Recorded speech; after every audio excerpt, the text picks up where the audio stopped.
Hey sweet friends, this Sunday I hosted a bridal shower for a friend, sweet young girl whose little husband, I say little because he's about the age of my son, and I've known him forever, and they're such a sweet family. I wanted to share with everyone the process that I go through when I host an event. You can see here that I'm a very visual person, and I sketch out the areas of the event room. Now we did this at my church in a room that I've probably personally hosted 20 events in this room, maybe more. I did send some images to Milena and ask her what her taste was, and pretty quickly figured out that boho would be a fun theme. So you can see here, this is just a screen capture of my notes that I take. I have a note app in my phone, and boy, I use the hound out of that thing. I like to go ahead and visually type out, my plans, because I have found the better my plans, the easier it goes when I'm setting up. Now this is the room as it looked before I started the decor. Now I had my big strong sons, and Ben helped as well, haul all the decor up, which my boys, of course, they complained and they said, "Is this necessary?" And I said, "Absolutely not necessary at all, but this is the way I like to do events. I like to really put a lot of detail and thought into it, and I want the bride to feel special. I want her to feel that this is something that we're doing that is all about her taste and her style." And I've done so many different themes. Well, you can see that Ben has he was such a jewel to me this time. I don't know that he's ever done this, but he came up there. He brought his notepad, well, his tablet and his phone, and he was doing some things while I was decorating, and just kind of hung out with me, and he was available to help me do the things that were a little harder for me to do. I have not felt the greatest lately, so my strength, I've had to just really budget and plan my strength to be able to do this. So I've been gathering up all the items for this shower for such a long time, and really looking forward to it. So I had some great ideas, and I was excited to do it. So here I am adjusting tables, and I guess you saw that I was unrolling a brand new rug. Now this rug is actually my daughter Lauren's rug that she purchased about 1.5 years ago, and she decided not to use it in her house, and it was just still in my garage, and I knew what colors it was, and I thought it was really pretty, so I just borrowed it and then said, "I hope that's okay with you." Of course, for an event with just ladies walking around, it's not going to hurt the rug, and I knew that. And of course, she didn't mind a bit anyway. So I got the rug spread out. It was an 8-foot by 11-foot rug, and I spread it out over there under the gift table. Now I decide ahead of time where I'm going to put the different areas of the shower, and like I said, I've used this particular space in my church for a lot of years and a lot of events. So I really have my favorite areas of where I know things are going to work well, but sometimes I mix it up just for fun. Now, what I'm using for the cover, the table cover over there, is a duvet. And because it is not quite, these are 8-foot tables, it's not quite 8 feet, long, I used drop cloth, one that I had some pieces of that still had the hem on the edges, and made it so that the ends of the table were covered as well as the main part. And drop cloth, 6-foot by 9-foot drop cloth, is what I used for my guest tables. Now, if it's an 8-foot table and a 9-foot cloth, there's not a lot of extra room for an overhang. So that's the reason why this time I did scoop my tables together, so that I would hardly have to have any overhang where the tables touched each other, where they met.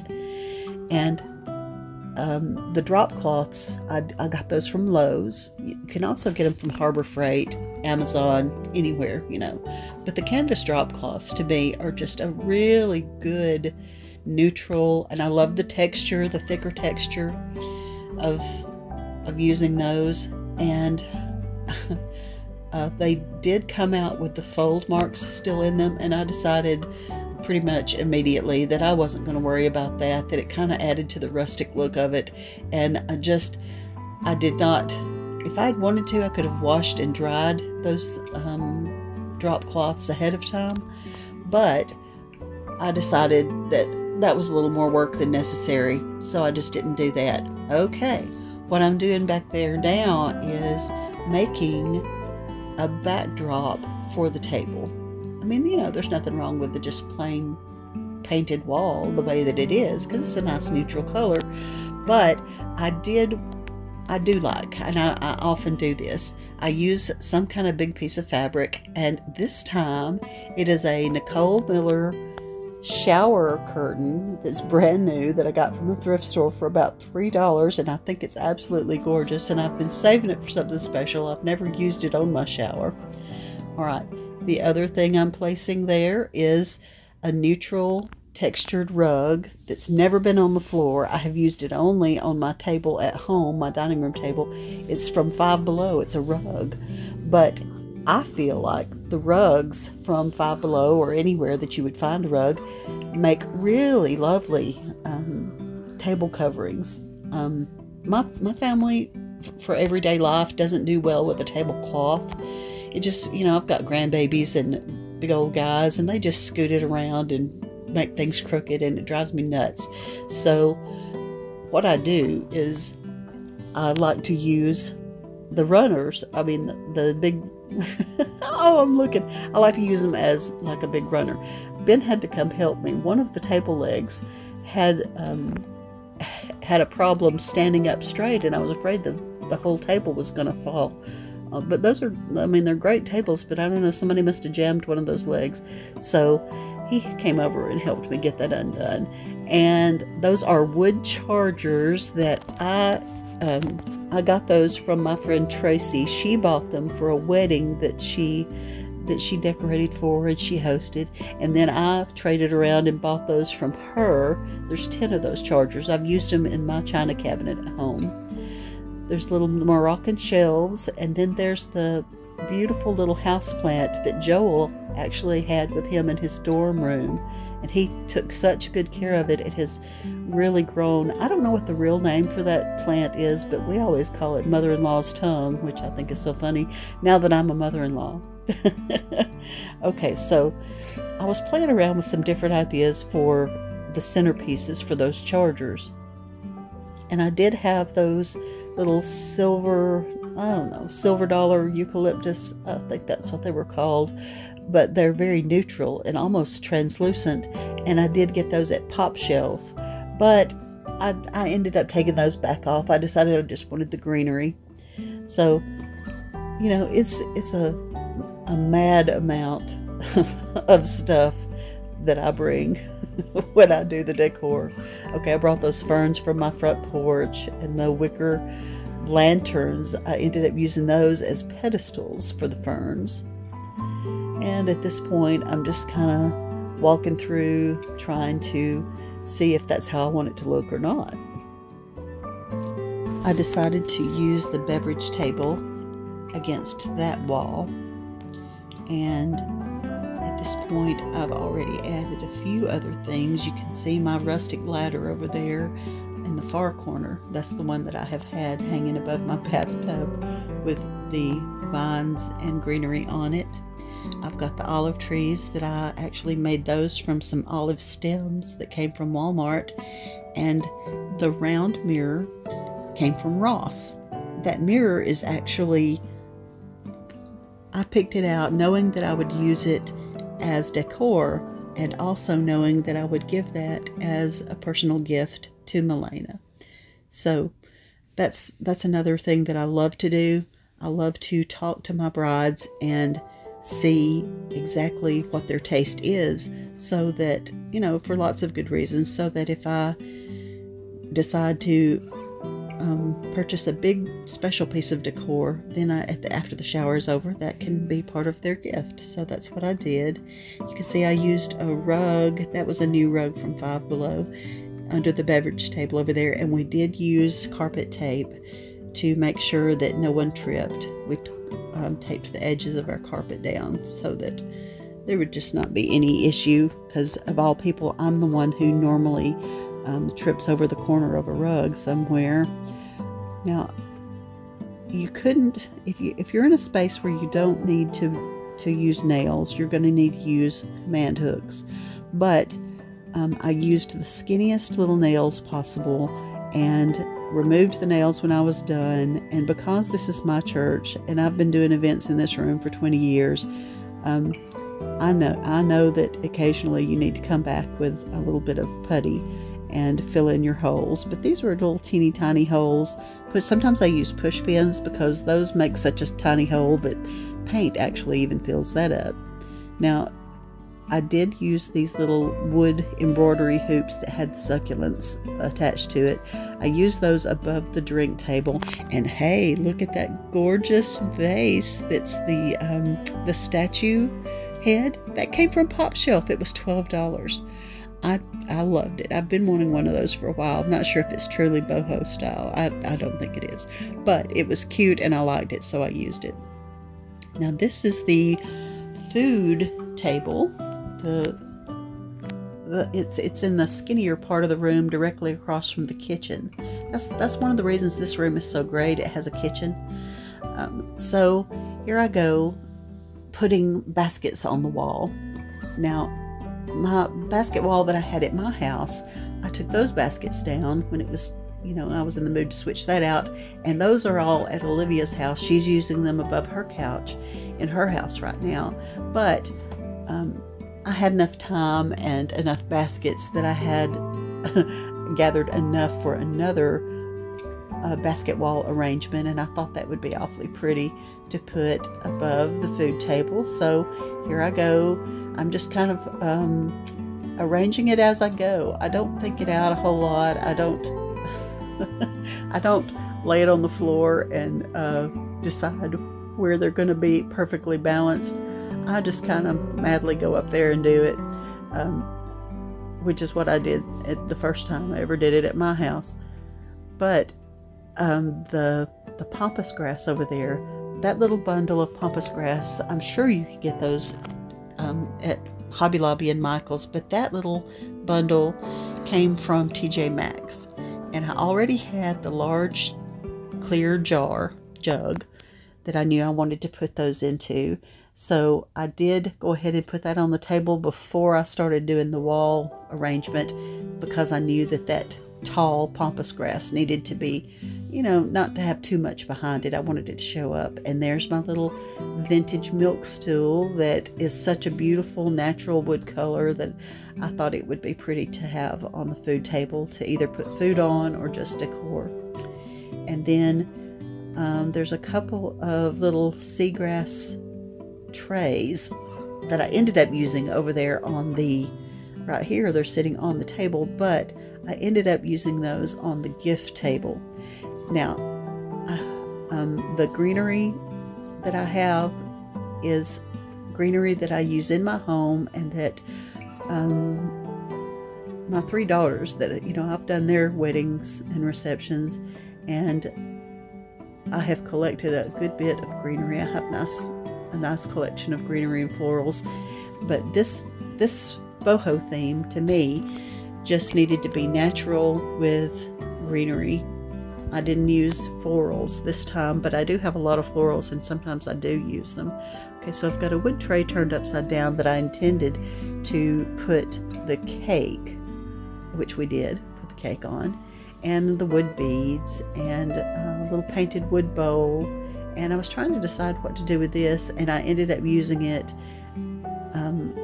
Ben helped me. He hung it from the ceiling above our little sign-in spot, which is the little podium that we keep in that classroom. It's a multi-purpose room in my church that we literally call the multi-purpose room.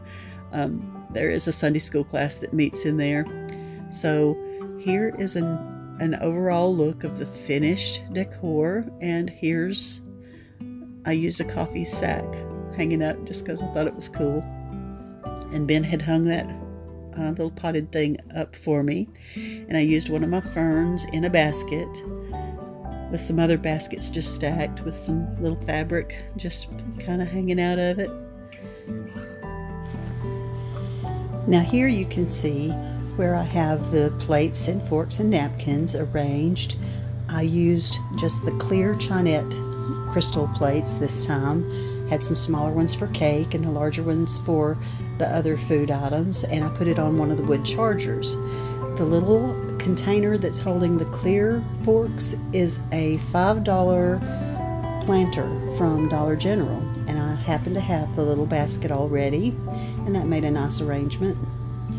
The changeable letter boards I had bought at a thrift store for $3, and I've used it before. The large wood dough bowl was a gift from my children for Mother's Day or Christmas, and some of the other wood bowls are just thrifted bowls. I gathered a few little boho throws and had some blankets. You can see that I used blankets at the ends of that food table because the tablecloth didn't have enough overhang, but that little fuzzy throw I thought was pretty. Now those gorgeous arrangements belong to my church, and I happened to spot them in a closet, hanging on the wall of the closet in there, and I was like, those are gorgeous, I'm going to use those. So I put those on that long wall where the TV.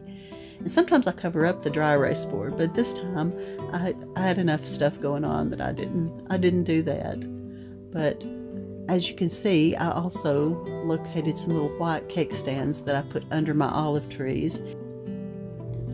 The cedar bench I placed there for the bride to sit on while she opened her gifts. My daddy made that cedar bench. I usually do put some special chair for the bride to sit in because I just think that's a nice touch. And I decided that I would use greenery up top instead of, and there I put a basket underneath. I thought that was cute under there. Instead of those bare vines, the little gnarly, willowy, curly vines, I ended up using those as the topper for my gift table. I'm just loving that Roman bust. Is that Michelangelo's David? I don't know much about those things, but I think he's cute. The punch bowl is what we used for ice. I have a silver scoop in there as well.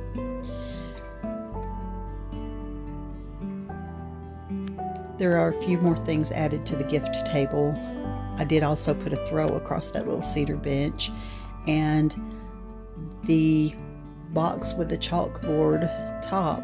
Well, we're looking at the cedar bench again. Yeah, I love that thing. It's heavy as all get out. My daddy made it. The little box there, I put sticker letters on it that said cards. It could say anything. It's a chalkboard. And there are the willowy vines. I remember the day I bought those at the thrift store. The cashier looked at them and she said, "What are these?" Okay, the Mr. and Mrs. I found thrifted. I thought they were very cute. They're very thick, solid wood. And I love that little wood bowl that came from the Goodwill bins in Chattanooga. And don't you love that pattern on that shower curtain? I mean, nobody would know it's a shower curtain. It just looks like a lovely backdrop. But shower curtains are the perfect size and often have such gorgeous, always look in the linen section at the thrift store. You never know what you're going to find. And there's the little tree that I got that we were saying, is it, oh, there's some carpet tape that got left. I pulled it off. We were having the discussion of was that paint that was dripped on that little tree or bird poo, but I didn't know, but it's clean now. There's nothing on it. I still think it was paint. But this room is just ideal. It is just big enough for an event. I think 60 or 70 is the most we've ever squeezed into this room. This one little section I wanted to include of Mallory stayed for the shower, and and helped me, even though, bless her heart, she's sitting over there 7 months, 8 months pregnant. She's very pregnant. Well, look at the food. As usual, we have different ladies of the church bring different things. We had a vegetable tray, and we had the nuts, mixed nuts. I mean, you can just have all kinds of things. But I thought this was so fun. This is the mimosa bar, and we enjoyed mixing up our fruity drinks with the fruit in it. That was so fun. And there was a lovely turnout for Milena and Tyler. And there's the bride, that beautiful long blonde hair. I love that so much. And Libby, my friend Libby, who helped me host this event. She is just a precious person. I love her. You can see I moved the wood bowl over to that stool so that we'd have room for the cake. And those are some windows that would open into the kitchen if you wanted them to. But I just put some wreaths on. And the sign-in sheet. The way we do this is we go ahead and have people jot down what they brought, so that when the bride needs to send out her thank you notes, she's got an easy list. And look at Milena there opening her presents. I have never seen such a sweeter girl. She was getting choked up. So sweet. People had written sweet things to her in the cards, and she was getting choked up and had to have somebody else read it for her because it was making her cry. So sweet, so sweet. She got lots of beautiful things. And the way that we do our showers, we usually have someone standing to help hand things to the bride to unwrap. And then also, after she unwraps them and shows them to everyone, we take that from her and put it on the other end of the table to kind of keep it flowing, keep it going. And then we were all getting tickled with her because she kept getting choked up. But that is such a sweet thing. And my favorite part of every shower that we do is we gather around the bride and lay hands on the bride and pray blessings over her. And you could just feel the presence of the Lord in the room at this time, and we always do, and it's always so special. Well, I hope you got some good ideas for hosting any kind of bridal shower, no matter what the theme, but this one was extra fun because I had never made one with that kind of look before, and I super enjoyed it, and I hope that you did too, and I hope that you found some useful tips and maybe ideas for your next birthday party or family gathering or holiday celebration. I hope that all of you are so blessed, and if you liked it, please click like and comment. I would love it.